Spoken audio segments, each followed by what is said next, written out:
Há uma seção perto do final do Antigo Testamento que a maioria das pessoas ignora.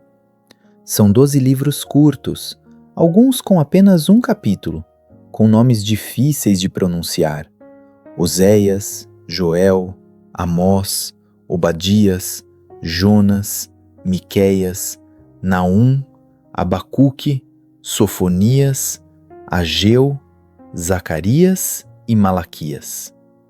A maioria das Bíblias modernas os chama de profetas menores. E o título é enganoso, pois nada nesses 12 livros é menor. Eis algo que quase ninguém sabe.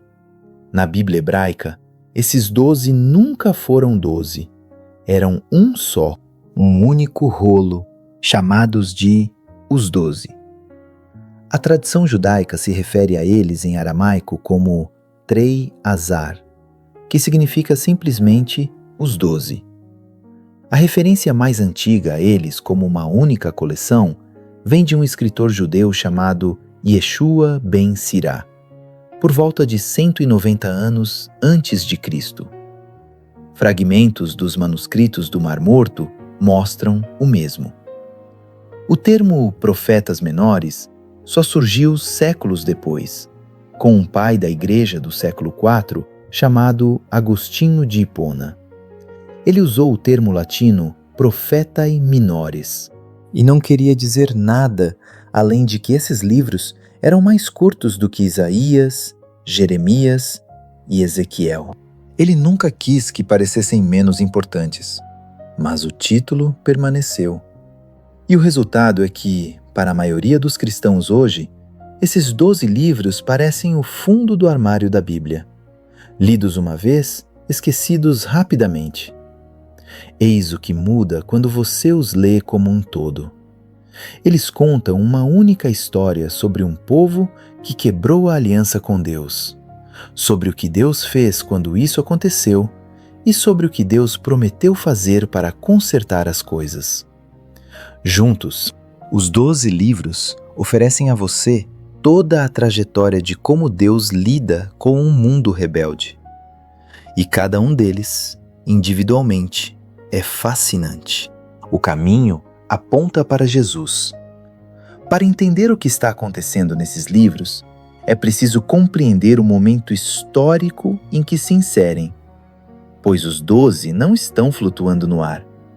Eles estão reagindo a eventos específicos que aconteceram a um povo específico em momentos específicos.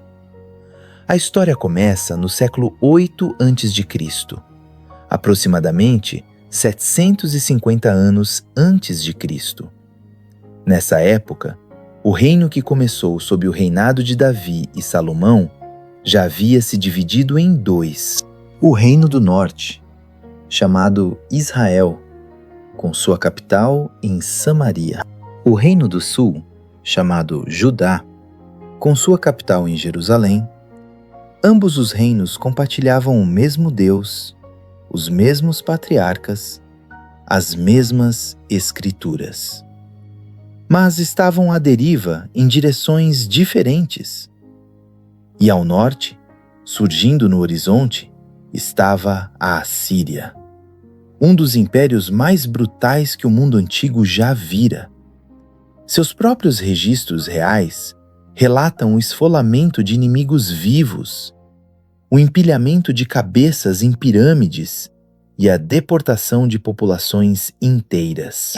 Este é um mundo em que a primeira geração de profetas entra: Oséias, Amós, Jonas e Miqueias. Eles estão falando a um povo hebreu que é próspero por fora, mas apodrece por dentro. A economia está em alta, os cultos estão lotados, mas, por baixo, os ricos estão esmagando os pobres. A idolatria está se espalhando. A aliança está sendo tratada como uma vaga sugestão. E os profetas, um após o outro, chegam e dizem a mesma coisa de maneiras diferentes. Isso não pode continuar. Então vem a segunda onda. final do século VII e início do século VI a.C. A Assíria está em colapso. A Babilônia está ascendendo. Naum, Abacuque e Sofonias enxergam a tempestade que se aproxima. Eles observam Judá herdar os mesmos pecados que destruíram sua irmã ao norte e avisam que outro império está sendo preparado. E então vem a terceira onda. Depois da destruição, depois da queda de Jerusalém, do incêndio do templo e do exílio do povo na Babilônia, Ageu, Zacarias e Malaquias falam com aqueles que retornaram, sobreviventes, refugiados em meio aos escombros, tentando reconstruir suas vidas, tentando se lembrar de quem eram. 3 ondas, 3 séculos, uma história que se desenrola. E em cada um desses livros há uma constante. Deus é paciente. Deus é justo.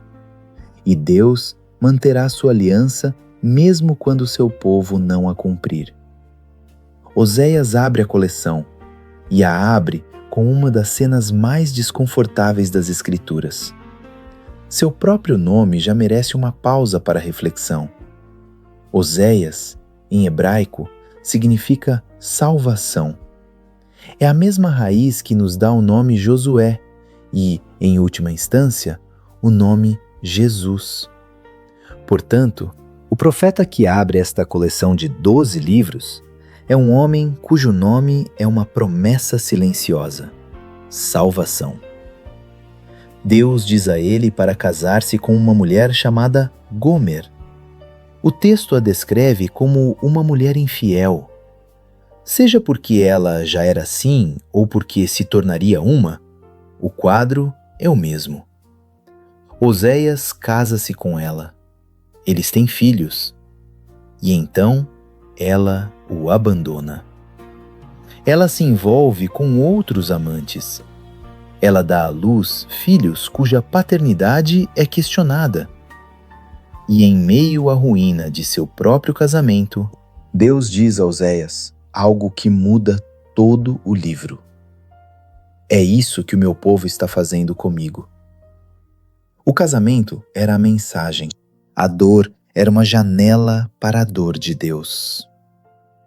O reino do norte de Israel havia sido chamado por Deus para ser sua noiva. Ele os havia tirado do Egito. Ele lhes havia dado uma terra que mana leite e mel. Ele havia pedido uma coisa em troca: sejam meus. E eles disseram sim ao pé do Sinai. E agora estavam se deitando com todos os deuses que conseguiam encontrar: Baal, Azerá, os cultos de fertilidade das nações vizinhas. A vida doméstica de Oséias era a versão visível de uma realidade invisível. O povo de Deus estava cometendo adultério espiritual. E a maioria deles nem sequer se sentia culpada por isso. Mas é aqui que o livro muda. Em Oséias capítulo 3, Deus diz a Oséias para ir e resgatar sua esposa. Ela havia caído tão baixo que estava sendo vendida em um mercado. E Oséias paga o preço e a traz para casa. Não como escrava, mas como sua esposa. Esse é o primeiro retrato do Evangelho nos 12. Um marido que busca uma esposa que não fez nada para merecer ser buscada. Um redentor que paga um preço que não devia para trazer para casa uma pessoa que não conseguiu reconquistar seu caminho de volta. E a palavra central de Oséias, a palavra que permeia todo o livro, é a palavra hebraica Hesed. Significa amor leal, amor de aliança, o tipo de amor que não desiste quando o relacionamento fica difícil. Oséias 6, versículo 6, captura a essência de todo o livro em uma única linha. Misericórdia quero e não sacrifícios, e o conhecimento de Deus mais do que holocaustos. Essa palavra, misericórdia, é Hesed. Deus estava dizendo que nenhuma quantidade de atividade religiosa poderia substituir o amor leal, genuíno. Oséias também nos dá um retrato extraordinário de Deus. Em um momento marcante no capítulo 11, Deus fala como um pai olhando para um filho rebelde. Quando Israel era criança, eu o amei, e do Egito chamei o meu filho. E então, alguns versículos depois, a voz de Deus se quebra. Como posso te abandonar, ó Efraim? Como posso te entregar, ó Israel? Meu coração se comove profundamente, minha compaixão se inflama. É uma das passagens mais ternas do Antigo Testamento. Deus não é um juiz distante olhando para a rebeldia. Ele é um pai em agonia. E séculos depois, o Evangelho de Mateus retoma essa mesma frase: do Egito chamei o meu filho, e a aplica ao momento em que José e Maria trouxeram o menino Jesus de volta da fuga para o Egito. Oséias falava sobre a saída de Israel do Egito no Êxodo. Mateus percebeu um padrão. Onde Israel havia falhado como filho de Deus, Jesus teria sucesso. A mesma frase abrange ambas as histórias. Joel vem a seguir. E ele é um enigma. Ninguém sabe exatamente quando ele escreveu. Alguns estudiosos o situam bem no início, outros o colocam após o exílio. O que sabemos é que algo catastrófico aconteceu em sua época. Uma praga de gafanhotos, daquelas que devastam um país em poucos dias. Joel entra nesse desastre e diz ao povo que os gafanhotos não são apenas um evento natural, mas sim um prenúncio. Joel introduz uma expressão que se tornará uma das mais importantes de toda a coleção dos 12 profetas: o dia do Senhor. Ela aparece em 10 dos 12 profetas menores, e Joel define seu significado. O dia do Senhor é o dia em que Deus irrompe na história para corrigir as coisas, para julgar o que está errado, para salvar o que lhe pertence. Os gafanhotos são uma versão pequena e próxima disso, mas Joel enxerga além deles, para uma versão num futuro distante, quando o próprio Deus virá de uma forma que ninguém poderá ignorar. E então Joel diz algo que o Novo Testamento retomará e desenvolverá. Acontecerá depois disso que derramarei o meu espírito sobre toda a carne. Vossos filhos e vossas filhas profetizarão. No dia de Pentecostes, quando o Espírito Santo desceu sobre a igreja primitiva, Pedro se levantou e citou exatamente esta passagem como explicação para o que estava acontecendo, em Atos 2, versículos 16 ao 21. O que Joel viu à distância, Pedro presenciou em tempo real. Então surge Amós, um pastor de uma pequena cidade chamada Tecoa, a cerca de 16 quilômetros ao sul de Jerusalém. Não era um profeta profissional, nem vinha de uma família religiosa. Ele mesmo nos diz: eu não era profeta, nem filho de profeta. Eu era pastor e cultivador de sicômoros. Um homem que furava os figos verdes para torná-los comestíveis para os pobres. E um dia, Deus o chamou e o enviou para o norte para confrontar o próspero e complacente reino de Israel. Amós é o profeta da justiça. Ele observa a classe rica que está ficando cada vez mais rica, oprimindo os pobres, e abre fogo. Eles vendem os justos por prata e os necessitados por um par de sandálias. Ele observa as mulheres que vivem no luxo, enquanto os seus compatriotas passam fome, e as chama de vacas de Bazã. Ele observa as pessoas religiosas que vão às festas e trazem ofertas e cantam canções, enquanto ignoram o sofrimento à sua porta. E ele fala em nome de Deus. Eu desprezo as suas festas, mas que a justiça corra como as águas, e a retidão como um rio perene. Amós também inclui uma das passagens mais famosas sobre o dia do Senhor, e ela serve como um aviso para as pessoas que pensavam desejá-lo. Ai de vocês que desejam o dia do Senhor! Por que desejariam o dia do Senhor? É trevas e não luz. O povo presumiu que o dia do Senhor viria para derrotar seus inimigos. Amós lhes disse a verdade. Seus inimigos não estavam apenas fora das fronteiras. O dia do Senhor exporia o que eles próprios haviam se tornado. Obadias é o livro mais curto do Antigo Testamento, com 21 versículos, e é direcionado a uma nação, Edom, descendentes de Esaú, irmão gêmeo de Jacó. Havia uma rixa entre Israel e Edom que remontava a Gênesis. E quando a Babilônia finalmente destruiu Jerusalém, Edom não ficou parado. Eles comemoraram, saquearam, entregaram refugiados judeus que tentavam escapar. A mensagem de Obadias é curta e direta. Deus vê isso e Deus julgará.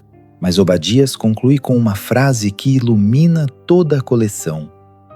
Salvadores subirão ao monte Sião para julgar o monte de Esaú, e o reino será do Senhor.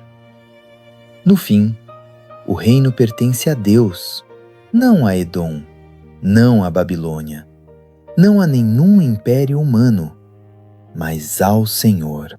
Então vem Jonas. E Jonas é o livro que não se encaixa no padrão. Todos os outros profetas registram sermões. Jonas quase não tem um sermão.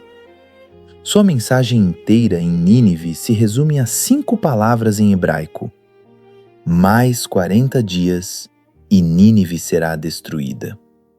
Só isso. Em vez disso, o livro registra uma história sobre o próprio profeta. E o profeta, francamente, sai mal na foto. Deus diz a Jonas para ir para o leste, até Nínive, a capital da Assíria, e avisá-los do julgamento. Jonas vai para o oeste. Ele embarca num navio rumo a Tarsis, a atual Espanha, e tenta escapar de Deus navegando na direção oposta. Uma tempestade atinge o navio. Os marinheiros pagãos oram. Jonas dorme. Eles o jogam ao mar. Um grande peixe o engole. Ele ora. É vomitado na praia. Ele vai para Nínive. Prega o sermão mais curto da Bíblia. E toda a cidade se arrepende. Do rei ao gado. E então Jonas fica irado, furioso.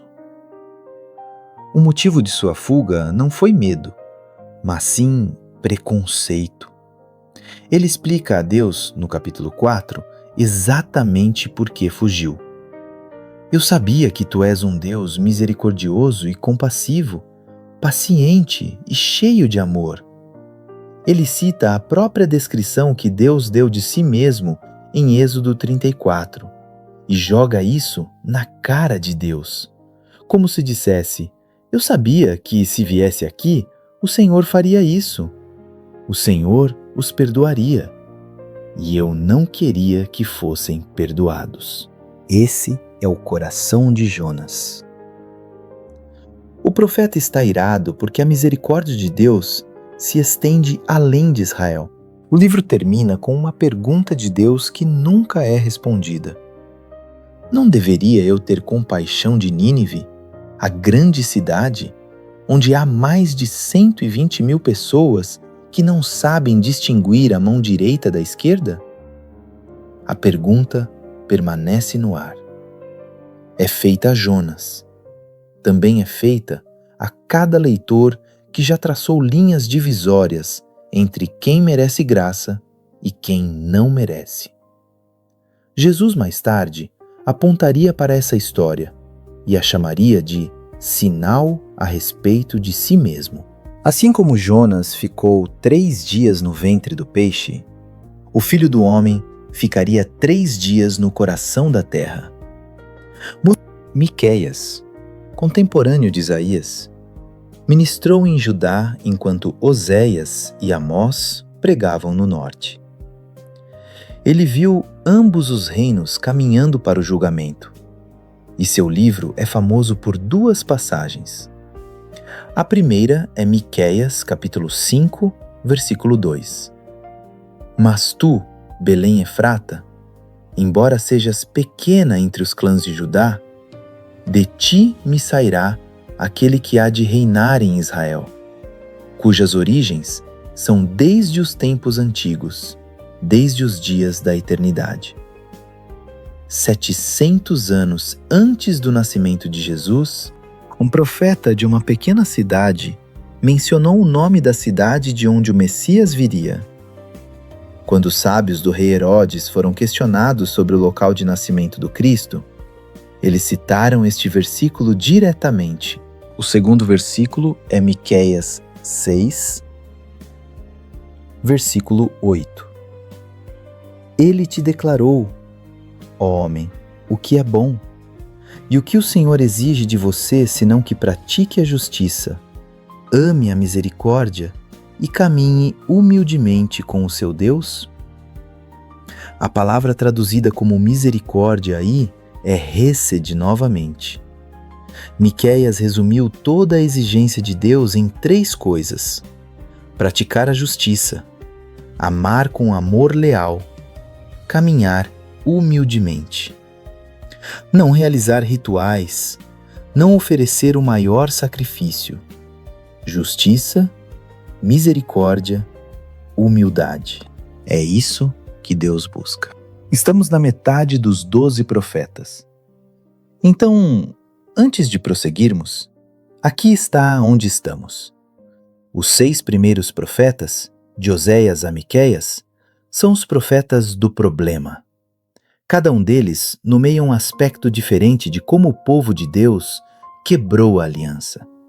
Adultério espiritual, injustiça social, orgulho nacional, hipocrisia religiosa, recusa em estender misericórdia aos de fora. Juntos, eles pintam um retrato de um povo que se afastou tanto de Deus que o julgamento se tornou inevitável. Os 6 seguintes, de Naum a Malaquias, são os profetas da resposta: julgamento, a sobrevivência de um grupo de fiéis, o que as Escrituras chamam de remanescente, e a lenta reconstrução de uma esperança que aponta para um Messias vindouro. Essa é a estrutura dos 12, e uma vez que você a compreende, não pode mais ignorá-la. Uma breve palavra antes de prosseguirmos.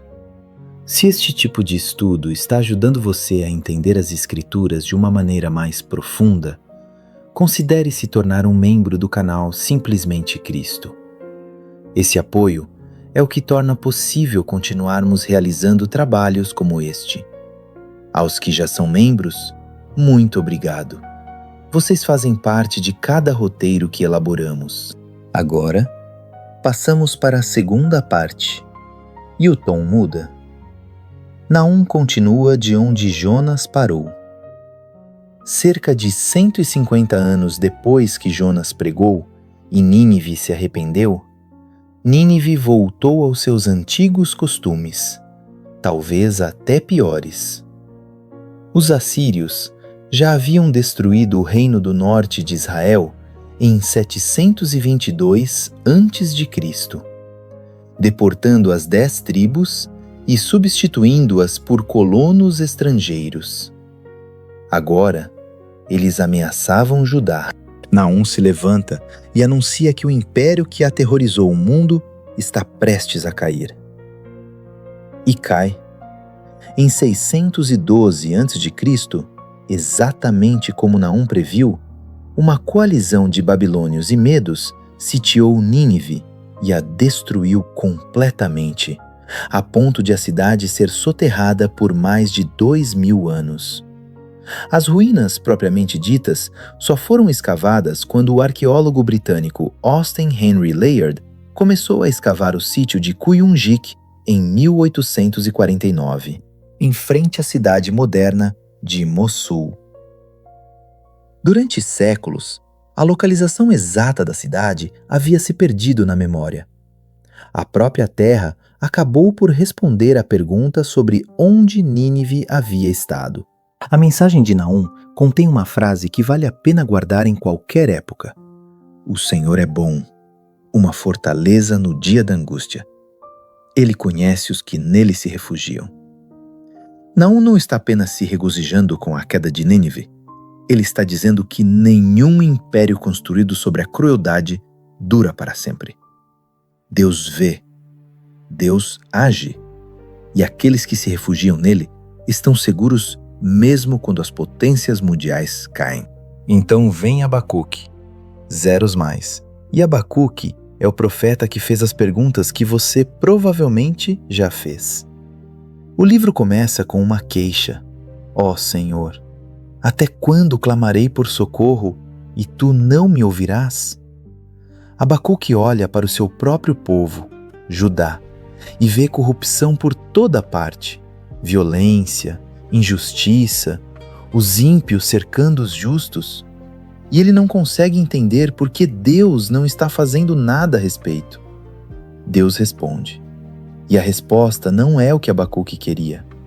Deus diz: eu estou fazendo algo. Estou levantando os babilônios, e eles virão julgar Judá. A resposta de Abacuque é essencialmente: espere, o quê? Você vai usar uma nação mais perversa para julgar uma menos perversa? Como isso é justo? O que se segue é um dos diálogos mais honestos entre um ser humano e Deus em toda a Escritura. Abacuque não tem medo de argumentar com Deus, e Deus não tem medo de responder. A resposta está em Abacuque 2, versículo 4. O justo viverá pela sua fé. Essa única frase se tornará a pedra angular da teologia do Novo Testamento. Paulo a cita em Romanos 1, versículo 17. Ele a cita novamente em Gálatas 3, versículo 11. O autor de Hebreus a cita em Hebreus 10, versículo 38. E quando um monge do século XVI chamado Martinho Lutero refletiu sobre Romanos 1, versículo 17, em sua torre de estudos em Wittenberg, algo se revelou.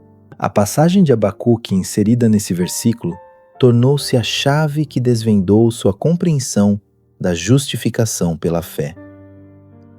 A Reforma Protestante tem muitas raízes, mas uma das mais profundas remonta a um pequeno profeta do Antigo Testamento que fez uma pergunta difícil a Deus.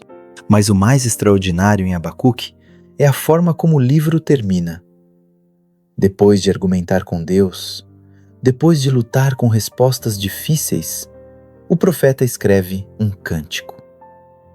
Ainda que a figueira não floresça, nem haja fruto na videira, ainda que falte o produto da oliveira, e os campos não produzam mantimento, ainda que as ovelhas sejam arrebatadas do aprisco, e nos currais não haja gado, contudo, eu me alegrarei no Senhor. Eu me alegrarei no Deus da minha salvação. Essa é a fé sem circunstâncias. A alegria sem razões. Uma confiança que não precisa da figueira para florescer para que a alegria continue. Sofonias vem a seguir. Vem de Begui, ele profetizou durante o reinado do rei Josias, o último bom rei de Judá, por volta de 630 a.C. E Sofonias, mais do que quase qualquer outro profeta entre os 12, enfatiza o tema do dia do Senhor. A expressão permeia seus 3 breves capítulos com mais intensidade do que quase qualquer outro livro do Antigo Testamento. Mas o livro não termina em trevas. O capítulo 3 contém uma das passagens mais surpreendentes de toda a Escritura. Deus falando sobre o seu povo. O Senhor, o seu Deus, está no meio de vocês, um guerreiro poderoso que os salvará. Ele se alegrará em vocês com grande júbilo. Com seu amor, os acalmará e os exaltará com cânticos. Leia novamente. Deus canta sobre o seu povo. Após o julgamento, após o refinamento, o que resta é um Deus que se deleita nos seus... E agora estamos na reta final, os profetas pós-exílio. Ageu, Zacarias e Malaquias. O exílio aconteceu. A Babilônia destruiu Jerusalém em 586 a.C., 70 anos de cativeiro. E então, em 538 a.C., o rei persa Ciro emitiu um decreto permitindo que os exilados judeus retornassem para casa. Uma primeira leva retornou sob a liderança de Zorobabel. Eles lançaram os alicerces para um novo templo. E então a obra estagnou. Por 16 anos, nada aconteceu. Os alicerces permaneceram inertes. As pessoas construíram suas próprias casas. O templo continuou sendo apenas um alicerce. Em 520 a.C., Ageu surgiu. Sua mensagem é breve e implacável. Será que é tempo para vocês murarem suas casas revestidas de madeira, enquanto esta casa permanece em ruínas? O povo tinha tempo e dinheiro para terminar suas próprias casas. Alegavam não ter tempo nem dinheiro para terminar a casa de Deus. Ageu diz: isso não é um problema de orçamento, é um problema de prioridade. Poucas semanas após sua pregação, a obra recomeça. Zorobabel e o sumo sacerdote Josué pegam em suas ferramentas. O templo é construído. E Ageu promete algo que não fazia sentido para seus contemporâneos. A glória futura desta casa será maior do que a anterior. O novo templo era menor e mais simples do que o de Salomão. Os mais velhos, que se lembravam do primeiro templo, choraram ao verem os alicerces do segundo. Como poderia a glória futura ser maior do que a anterior? Ageu não disse. Mas séculos depois, um carpinteiro judeu entraria naquele mesmo templo e ensinaria. A glória futura não estava na arquitetura, estava em quem entraria por suas portas. Zacarias prega ao lado de Ageu. Ele é mais jovem, mais visionário. E seu livro é um dos mais longos dos 12, com 14 capítulos. Ele tem 8 visões estranhas nos capítulos 1 ao 6. Cavalos, candelabros, pergaminhos voadores, anjos medindo Jerusalém. E então o livro se abre em algumas das profecias messiânicas mais claras do Antigo Testamento. O Novo Testamento cita ou alude a Zacarias mais de 70 vezes. Cerca de 1/3 dessas referências aparece nos Evangelhos. E o livro do Apocalipse também se baseia fortemente nele. Zacarias 9, versículo 9, é lido todos os anos no Domingo de Ramos. Alegra-te muito, ó filha de Sião. Eis que o teu rei vem a ti. Ele é justo e traz a salvação. Humilde, montado num jumento, num jumentinho, cria de jumenta. 500 anos antes de Jesus entrar em Jerusalém no domingo de Ramos, Zacarias descreveu a cena.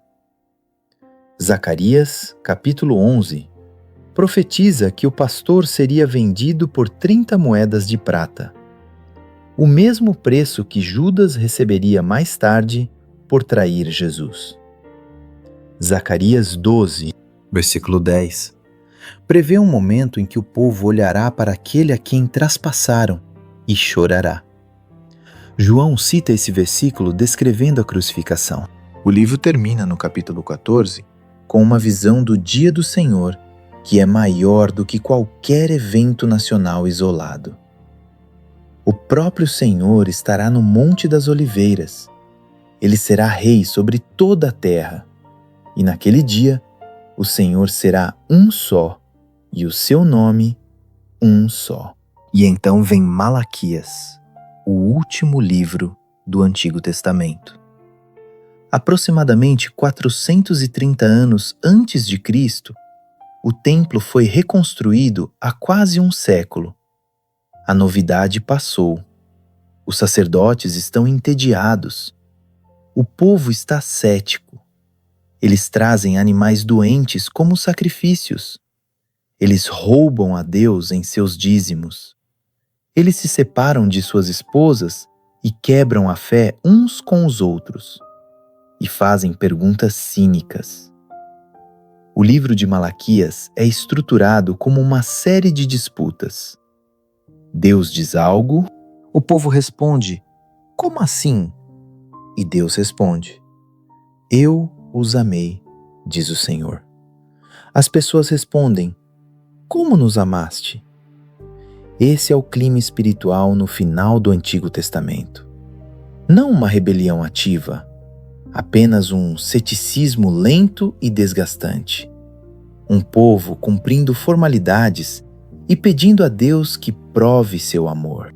Mas Malaquias termina com uma promessa que abre as cortinas do Novo Testamento. Eis que envio o meu mensageiro, que preparará o caminho diante de mim, e de repente virá ao seu templo o Senhor, a quem vós buscais. E então, no capítulo 4, eis que vos enviarei Elias, o profeta, antes que venha o grande e terrível dia do Senhor. Duas figuras, um mensageiro e, em seguida, o próprio Senhor. Seguem-se 400 anos de silêncio. Nenhum profeta, nenhuma nova revelação. Apenas espera. E então o Evangelho de Marcos se inicia.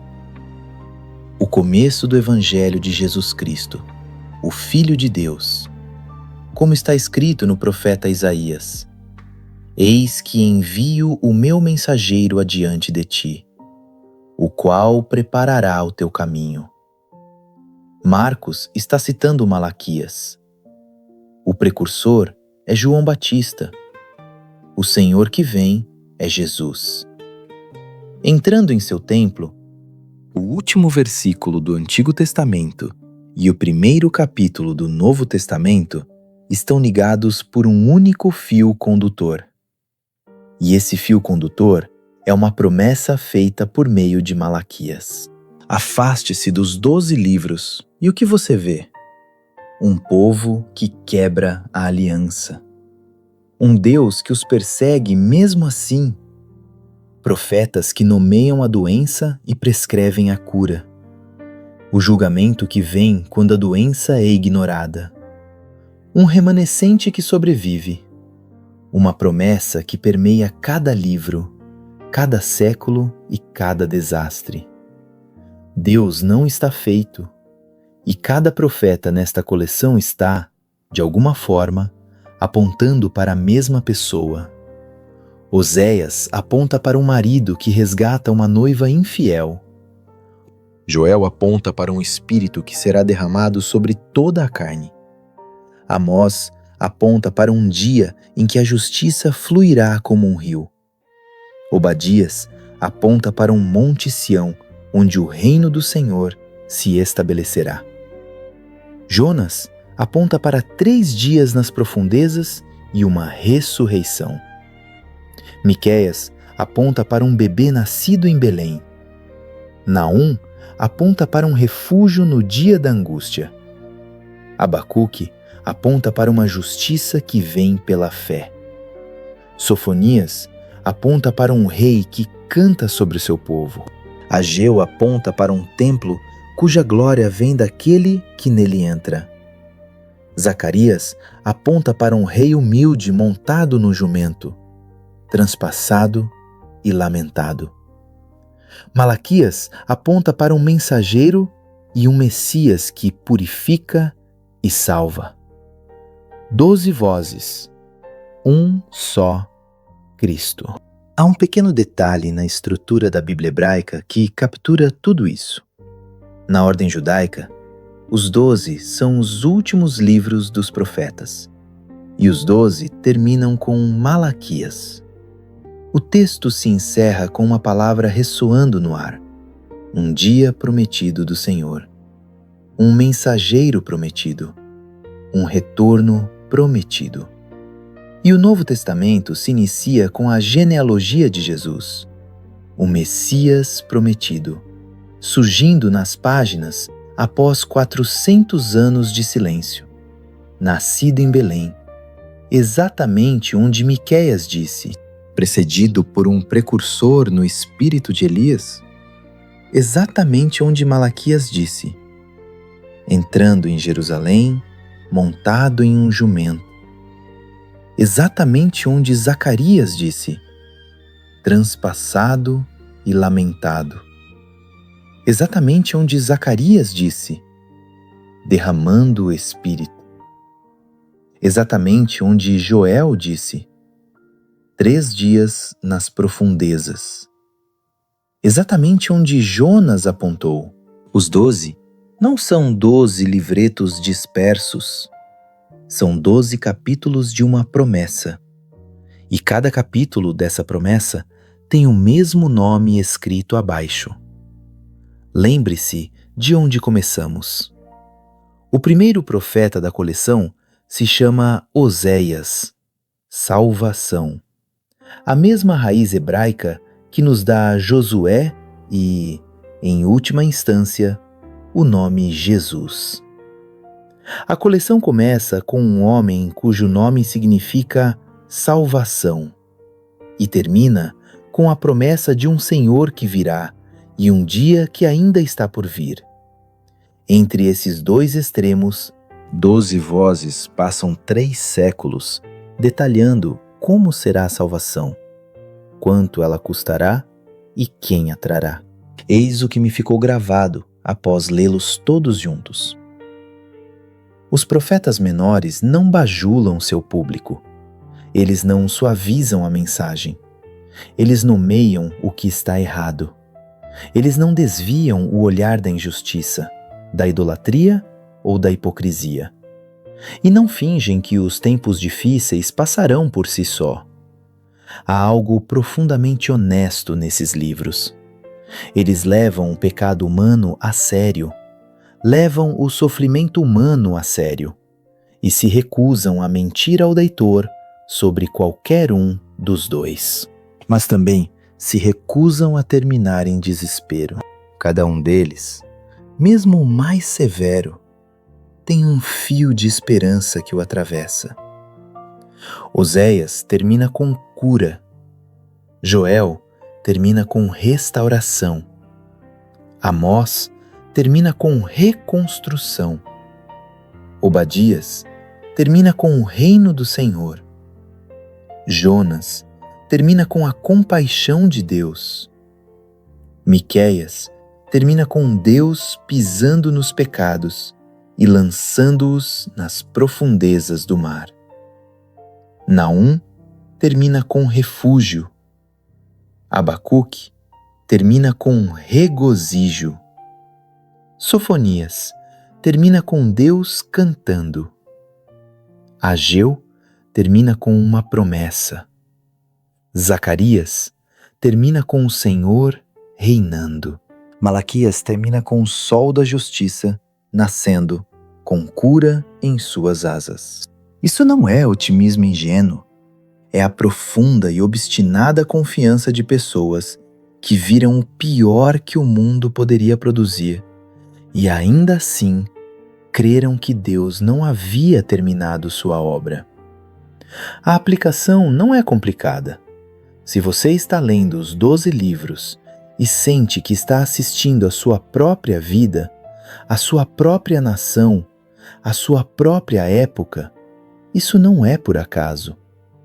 Esses livros falam através dos séculos, porque a natureza humana não muda e o caráter de Deus também não. A mesma deriva que destruiu Israel pode acontecer em qualquer coração. O mesmo amor leal que buscou Israel ainda busca hoje. E o mesmo dia do Senhor, para o qual os profetas apontaram, é o mesmo dia para o qual todo crente ainda caminha. Os 12 não estão dizendo que o mundo está bem. Eles estão dizendo que o mundo está destruído e que Deus ainda não terminou. Eles estão dizendo que o julgamento é real e a misericórdia é mais profunda. Eles estão dizendo que impérios caem e o reino do Senhor permanece. Eles estão dizendo que profetas vieram e profetas se foram, mas a palavra que eles carregavam sempre os levava a algum lugar. Há uma cidade chamada Belém, há um homem chamado Jesus, há uma cruz, há um túmulo vazio, há um dia ainda por vir.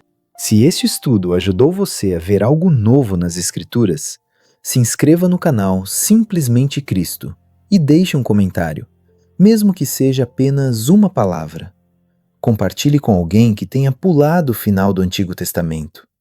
E que o Deus dos 12, o Deus cuja paciência ultrapassa nossa peregrinação e cuja misericórdia nos alcança em nossa fuga, esteja contigo onde quer que estejas hoje. Que Deus te abençoe.